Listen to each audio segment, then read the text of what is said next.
এটা রিসার্চ করলে দেখা যাবে যে যারা অনেক বেশি হেলদি তাদের হেলদি হওয়ার পিছনের একটা কারণ হচ্ছে বিভিন্ন ধরনের ফাস্ট ফুড খাওয়া, ফাস্ট ফুডের প্রতি আকর্ষণটা। তো এই বার্গার আর পিৎজা বানাতে গেলে আমি বার্গারের ক্ষেত্রে বিশেষ করে বলি যে স্বাস্থ্যবান হওয়ার আসল কারণটা হচ্ছে অনেক বেশি তেল ব্যবহার হয়, বিশেষ করে চিজ। তো আমি আজকে এই বার্গার রেসিপিটা আপনাদের সাথে শেয়ার করতে যাচ্ছি। সবাইকে দেখার আমন্ত্রণ জানাচ্ছি। আসসালামু আলাইকুম এভরিওয়ান, ওয়েলকাম করছি অ্যানানজার ফ্যামিলি মালয়েশিয়ার 103 নম্বর ব্লগে। আজকের রেসিপিটা আমি এত সহজভাবে আপনাদেরকে দেখাবো যে একটা ক্লাস 3 বাচ্চা খুব সুন্দর মতো বার্গার বাসায় বানিয়ে ফেলতে পারবে। তো সবাইকে পুরো ভিডিওটা দেখার আমন্ত্রণ জানাচ্ছি। বার্গার বানানোর জন্য প্রথমে আমাদের মাঝখানে যে আমরা চিকেনের পেটিটা ব্যবহার করব সেই পেটিটা রেডি করে নিচ্ছি। প্রথমে চিকেনের ব্রেস্ট পিসটাকে সুন্দর মতো স্লাইস করে নিয়ে আদা বাটা, রসুন বাটা, জিরা বাটা, গরম মশলা, শুকনা মরিচের গুঁড়া, গোলমরিচের গুঁড়া দিয়ে ম্যারিনেট করে রাখতেছি আধা ঘন্টার জন্য। আপনারা চাইলে আরও বেশি সময় রাখতে পারবেন। অ্যাড করে দিয়েছি স্বাদ মতো লবণও। আর আজকের এই বার্গার রেসিপিটাতে যে বানটা আমি দেখাবো সেই বানটাও আমি বাসায় তৈরি করেছি। বানের রেসিপিটা শেয়ার করছি না কারণ ভিডিওটা অনেক বড় হয়ে যাবে। আর আমার পেজে কিন্তু বানের রেসিপিটা দেওয়া আছে, আপনারা চাইলে দেখে নিতে পারবেন। তো এখন আমরা বার্গারের সসটা রেডি করে নিচ্ছি। সসটা রেডি করার জন্য একটা ব্লেন্ডার জারে আমি একটা ডিম নিয়ে নিয়েছি কাঁচা, নর্মাল টেম্পারেচারে থাকা। এর মধ্যে দিয়ে দিয়েছি রসুন কুচি 1 টেবিল চামচ, চিনি 1 টেবিল চামচ, গুঁড়ো দুধ 1 টেবিল চামচ, চিলি ফ্লেক্স 1 চা চামচ, লবণ দিয়েছি হাফ চামচেরও কম, গোলমরিচের গুঁড়া হাফ চা চামচ, সরিষা গুঁড়া 1 টেবিল চামচ, আর লাগবে আমাদের 1 কাপ পরিমাণ সয়াবিন তেল। আর এই বার্গার সসটাতে আপনি আমি যে উপকরণগুলো দেখাচ্ছি একটা উপকরণও মিস না করলে মানে এর টেস্টটা আপনি নিজেও কল্পনা করতে পারবেন না। বাসায় বার্গারের সস এত বেশি মজার হয়।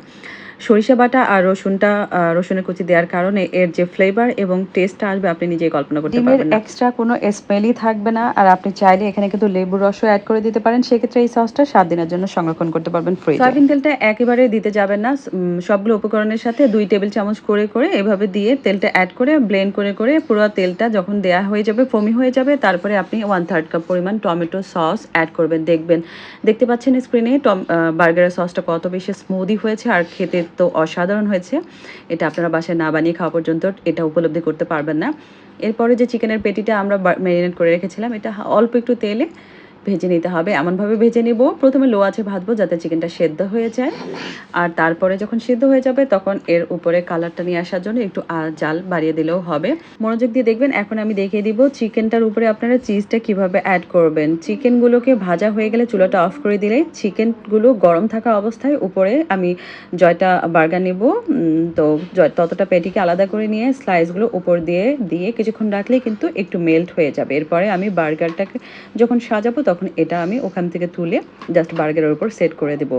আর বাসায় বানানো বানটা দেখতে পাচ্ছেন, বানটা কিন্তু অসাধারণ হয়েছে। তো বানটাকে মাঝখান দিয়ে স্লাইস করে নিয়ে এখন আমি ডেকোরেশন করব। উপরে আমি ইচ্ছা মতো সস দিয়ে নিলাম, বার্গার সসটা। তারপরে দিয়েছি টমেটো ক্যাচাপ, দিয়ে দিচ্ছি একটা টমেটো পিস।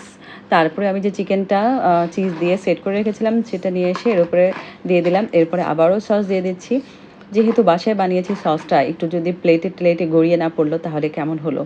এরপরে দিয়ে দিচ্ছি লেটুস পাতা। লেটুস পাতাটা অবশ্যই দেয়া দরকার আছে। বার্গারটা লেটুস পাতা ছাড়া আসলে মানে অসম্পূর্ণ মনে হয়। কি বলেন, আর একটু সস দিব কি? লেটুস পাতাটার উপর দেওয়াই যেতে পারে, তাই না? দিয়ে দিলাম আর একটু সস লেটুস পাতাটার উপরে, যাতে করে খাওয়ার সময় বোঝা যায় এটা বাসায় বানানো হয়েছে। চারদিক দিয়ে সস যেন গড়িয়ে গড়িয়ে পড়ে।